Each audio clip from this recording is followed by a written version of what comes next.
तो चलिए प्रिय भक्तगण, आज हम आपको एक कथा का श्रवण करा रहे हैं जो सुनने मात्र से आपके जीवन में सुख, संपत्ति और धन की वर्षा होगी।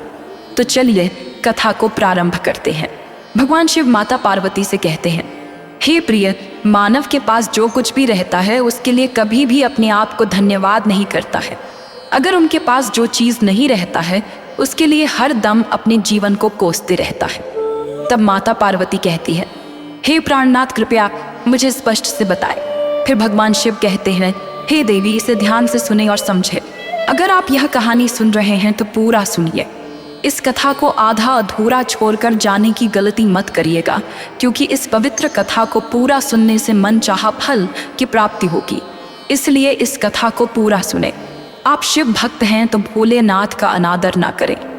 एक बार की बात है, एक राज्य में एक सन्यासी रहता था। वह सन्यासी उस राज्य के पास एक जंगल में रहता था। वहाँ वह एक पेड़ के नीचे बैठता और अपनी साधना में नील रहता। बिना किसी चिंता या तनाव के वे साधना करते थे। उनकी शांति राजा के साथ साथ लोगों को आकर्षित करती थी। जो भी उनके पास बैठता उसका मन भी शांत हो जाता। उस सन्यासी की इस साधना से लोगों को एक चुंबक की तरह खींच लेती थी। जब भी गांव वाले अपनी समस्याओं के साथ उनके पास जाते, वह तुरंत समाधान बता देते थे। उनकी प्रसिद्धि दूर दूर तक फैल गई। धीरे धीरे इस सन्यासी की खबर राज्य के राजा तक पहुंची। एक दिन राजा अपने मंत्री के साथ सन्यासी से मिलने गया। सन्यासी की आंखों में दया और उसके शब्दों की मिठास, साथ ही उसकी साधना और शांति देखकर राजा को मोहित कर दिया था। राजा अपने राज्य के एक सन्यासी के साधना को देखकर उस सन्यासी से काफी प्रेरित हो गए थे। राजा प्रत्येक दिन किसी समय अपने राज्य की कोई समस्या निकालकर उस सन्यासी से मिलने के लिए जाता था। राजा फिर उस सन्यासी से प्रत्येक दिन मिलने के लिए आने लगे। धीरे धीरे उनका सन्यासी के प्रति आदर और प्यार इतना गहरा हो गया कि वह उससे एक क्षण के लिए भी दूर नहीं रह सकते थे। एक दिन वह जिद पर आए और कहने लगे, आज आपको मेरे महल में आना ही होगा। सन्यासी बार बार इनकार करते रहे और विभिन्न कारण बताए, फिर भी राजा मानने को तैयार नहीं थे। आखिरकार सन्यासी मान गए और राजा के महल में चले आए। महल में राजा ने सुनिश्चित किया कि सन्यासी को हर सुविधा मिले और उसे सबसे ज्यादा सम्मान दिया जाए। राज दरबार में सन्यासी को राजा के सिर्फ एक कदम नीचे की कुर्सी पर बैठाया गया। वे लगभग हमेशा एक साथ जंगल में रहते थे। एक बार राजा और सन्यासी उस जंगल में शिकार करने गए। शिकार के दौरान वे अपना रास्ता खो बैठे। वे अकेले थे, उनके साथ कोई सैनिक नहीं था। उनके साथ सिर्फ सन्यासी थे। राजा, सन्यासी और उनका घोड़ा था। वे सुबह से शाम तक महल वापस जाने का रास्ता ढूंढते रहे, लेकिन वे सफल नहीं हो पाए। दोनों थक गए और भूखे थे, पर खाने के लिए कुछ भी नहीं था। फिर राजा ने एक पेड़ पर फल देखा। वह जल्दी से पेड़ पर चढ़ गया और फल तोड़ लिया।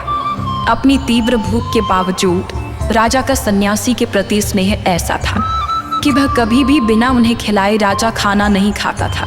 वह फल को 6 टुकड़ों में बांट दिया और राजा ने उस सन्यासी को 3 टुकड़े दिए। पहले सन्यासी ने मना किया, पर राजा की जिद पर उसने स्वीकार किया और खाना शुरू किया। अपने हिस्से का फल खाने के बाद सन्यासी ने कहा, वाह, ये फल बहुत मीठा और स्वादिष्ट था। मैंने आज से पहले कभी इतना स्वादिष्ट फल नहीं चखा। कृपया मुझे और एक टुकड़ा दे सकते हैं? राजा अपने सन्यासी के प्रति गहरे प्यार की वजह से अपने हिस्से का फल में से एक टुकड़ा दे दिया।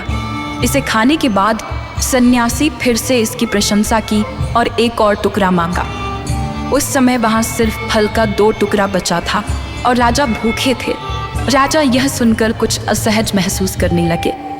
राजा का सन्यासी के प्रति प्यार इतना गहरा था कि उसने अपने हिस्से का दूसरा टुकड़ा भी उसे दे दिया। सन्यासी जल्दी से वह टुकड़ा भी खा गया और बोले, यही तो आनंद है जो कभी नहीं मिला। यह कहकर फिर बोले, मुझे एक और टुकड़ा मिल जाए तो आत्मा तृप्त हो जाएगा। इसे सुनकर राजा ने अचंभित हो गया। ये सही नहीं कर रहे हैं सन्यासी, मैं भी भूखा हूँ, मुझे कम से कम एक टुकड़ा तो मिलना चाहिए। सन्यासी उत्साह में राजा के हाथ से आखिरी टुकड़ा छीन लिया। फिर राजा ने जवाब दिया, अरे रुको, ये क्या तरीका है? मैं आपको बहुत पसंद करता हूँ, इसका मतलब ये नहीं कि आप मेरा परवाह करो ही नहीं। क्या आपको पता नहीं कि मैं भी भूखा हूँ? हम दोनों आज सुबह से भटक रहे हैं। यह कहकर राजा ने सन्यासी से आखिरी टुकड़ा छीन लिया और अपने मुंह में डाल दिया। जैसे उस फल के टुकड़े को मुंह में डाले, वैसे ही उस फल के टुकड़े को तुरंत उसे थूक दिया। वह फल अत्यंत कड़वा था, जैसे मानो जहर हो।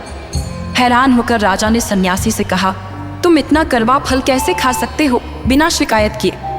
सन्यासी ने जवाब दिया, मैं उस हाथ के बारे में कैसे शिकायत कर सकता हूँ जिसने मुझे इतने फल खिलाए, सिर्फ एक कड़वे की वजह से। इस भावना से प्रभावित होकर राजा ने सन्यासी को गले से लगा लिया। फिर सन्यासी कहते हैं, हमारे जीवन में हजारों अच्छी चीजें होती हैं, फिर भी हम अक्सर कुछ छोटी छोटी समस्याओं पर विलाप करते हैं। हम जो कुछ भी पास है उसकी सराहना करने के बजाय अक्सर जीवन, भाग्य, माता पिता और परिस्थितियों को दोष देने लगते हैं। असल में जीवन की कई चुनौतियां हमारे द्वारा लालच, धोखा और मेहनत की कमी से आती है। हम अंतर्दृष्टि करने के बजाय दूसरों पर उंगली उठाते हैं। हम अपने जीवन में एहसास को अनदेखा करते हैं, सिर्फ दूसरे के दोषों पर ध्यान केंद्रित करते हैं। यह मानसिकता हमारी दुख, चिंता, कठिनाइयों और असफलताओं का प्रमुख कारण है। हमारे जो कुछ भी पास है उसकी प्रशंसा नहीं करते, बजाय गिला शिकवा करते हैं। आभार भाव कभी भी व्यक्त नहीं करते हैं। आपको जो कुछ भी मिला है उसके लिए ईश्वरीय शक्ति को धन्यवाद देना चाहिए। जब आप किसी चीज़ के लिए सच्चा आभार व्यक्त करते हैं, आप अक्सर देखते हैं कि वह आपको ज़्यादा मात्रा में वापस मिल जाता है। अगर आप चाहते हैं कि आपके जीवन में और अधिक सफलता मिले, तो सब कुछ के लिए सच्चे मन से धन्यवाद करो, चाहे वह धन हो, मजबूत संबंध, मान सम्मान या प्रतिष्ठा। अचानक आप देखेंगे कि वही चीज़ें या संबंध जो पहले बेमानी या असंतोषजनक लगते थे, वह आपको खुशी देने लगेंगे। आपकी संतोष और खुशी की स्तर बढ़ जाएगा। आभार की शक्ति, वह धन्यवाद की भावना मानव जीवन में एक चमत्कार की तरह कार्य करती है। यह हमारे विचारों को सकारात्मकता की ओर मार्गदर्शन करता है। सोचिए, अगर आप एक कागज़ की एक ओर पर वह सब कुछ लिख दें जो आपके पास है और दूसरी ओर पर आपके जीवन की कमियां, तो आप जल्दी समझ जाएंगे कि धन्यवाद की सूची अनंत प्रतीत होगी। हालांकि कागज़ की दूसरी ओर, जहां हम जीवन में कमियों की सूची बनाते हैं, हम देखेंगे कि वहां सिर्फ कुछ ही है। ये कुछ आसानी से हमारी उंगलियों पर गिने जा सकते हैं, जैसे कि पैसों की कमी, समय की बाधाएं या संबंधों में तनाव। जीवन की बहुत सारी चुनौतियां स्वयं बनाई जाती हैं। थोड़ी अधिक मेहनत करके, हमारा समय समझदारी से प्रबंधित करके और हमारे संबंधों में अधिक समय और ध्यान निवेश करके हम इन समस्याओं का समाधान कर सकते हैं। समस्या इस बात में है कि हम अक्सर समस्याओं पर अधिक ध्यान देते हैं बजाय समाधान ढूंढने के। इस मानसिकता के कारण हमारी उदासीनता और तनाव की भावनाओं में वृद्धि होती है। गहरे विचार में जाने पर हम अपने चारों ओर अनगिनत धन्यवाद पहचान सकते हैं, जिसके लिए हमें भगवान का धन्यवाद करना चाहिए। शुद्ध हवा, पीने का पानी, स्वस्थ शरीर और देखने, सुनने और हमारे हाथ पैर से कार्य करने की क्षमता। जिनके पास दृष्टि नहीं होती है, उनसे उनका महत्व समझिए, तब आपको पता चलेगा कि एक अंधे व्यक्ति का जीवन कैसा होता है। इसी तरह अच्छे कान को महसूस करने के लिए आप एक बहरे व्यक्ति से परामर्श कर सकते हैं। स्वस्थ शरीर का महत्व उनसे बात करो जो बीमार है। अगर उन्हें एक वरदान मांगने का अवसर मिले, तो ये व्यक्ति आम सबसे पहले अपनी सेहत को ठीक करने वरदान मांगेंगे। इसलिए अगर हमारे पास स्वस्थ शरीर है, तो भगवान का धन्यवाद करना ज़रूरी है। इसके अलावा अगर हमें आज रात का स्वादिष्ट भोजन प्राप्त हुआ है, तो धन्यवाद अवश्य दें। जब हम खाना खा रहे होते हैं, तो दुनिया भर में करोड़ों लोग भूखे सोते हैं। हम उनमें से नहीं हैं। इसके लिए भी ईश्वर को धन्यवाद दें। हर परिस्थिति में, चाहे वह कठिन हो, कृतज्ञता अपनाने से हमें किसी भी परिस्थिति में संतोष मिल जाती है। इस कहानी से इस बात को स्पष्ट करती है। वहाँ एक तपस्वी सन्यासी थे जो अपने शिष्यों के साथ एक नदी में स्नान करते हुए अचानक एक पत्थर पर अपनी पैर की अंगुली को चोट पहुंचा दिया। जब घाव से खून बह रहा था, सन्यासी ने धीरे से पत्थर को हटाया, फिर आकाश की ओर कृतज्ञता के साथ अपने हाथ जोड़े। अपने इस कार्य पर अचंभित होकर उनके शिष्यों ने पूछा कि यह कृतज्ञता कहाँ से आई। सन्यासी ने समझाया, मुझे खुशी है कि सिर्फ मेरी अंगुली चोट आई। अगर मैं पूरी तरह से ठोकर खाता तो हो सकता है कि मेरा सिर फट जाता या मैं अपनी जान खो देता। इसलिए मैं भगवान का धन्यवाद करता हूँ कि यह छोटा दर्द मुझे बड़े नुकसान से बचा लिया है। ऐसे दृष्टिकोण से छोटी छोटी मुसीबतें से परेशान नहीं होनी चाहिए, दर्द में भी खुश रहना चाहिए।